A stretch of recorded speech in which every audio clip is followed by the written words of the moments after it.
So the Prime Minister's been defending his plans to reform welfare rules, curbing the right of new arrivals from the EU to claim out-of-work benefits. He's come under fire from one European Commissioner who accused him of an overreaction to the lifting of work restrictions affecting Romanian and Bulgarian nationals from the new year. In a moment, we'll hear from the Romanian ambassador to Britain, who says his country is being used as a scapegoat for Britain's problems. But first, this report from our political correspondent, Michael Crick. Margate in Kent, once a famous Edwardian seaside resort, now home to several thousand Eastern Europeans. Since May, home too to 3 UKIP councillors, and a poll this week suggests this seat could even get a UKIP MP, Nigel Farage maybe, thanks to worried local voters. They're taking all our benefits that I know I've worked for all my life.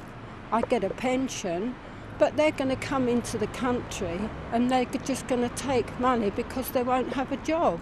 It's like a lifeboat, you know, you have too many people on, and it's not nationalities, it's a matter of numbers, you know, and it'll sink in the end.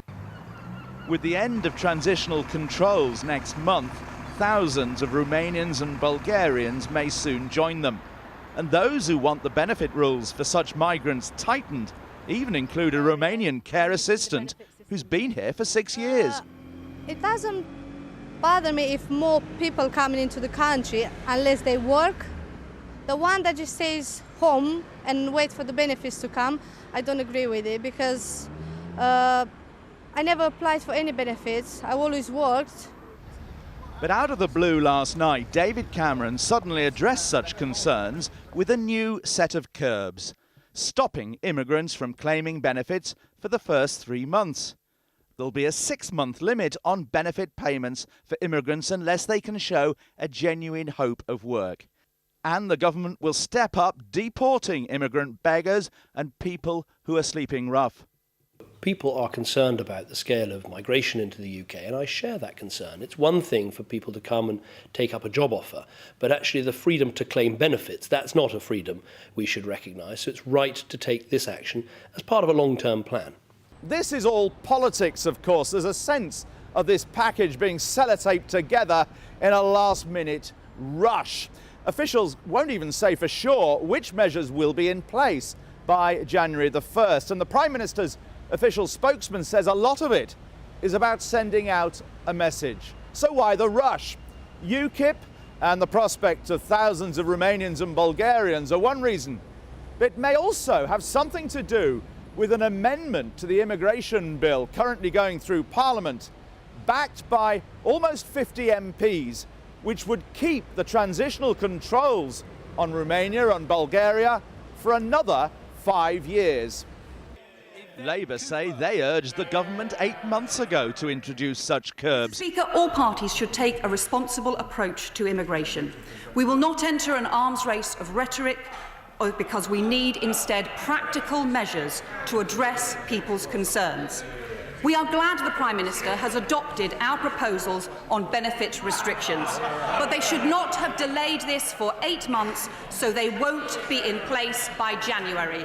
And it's not enough. They need to take action over jobs and wages now.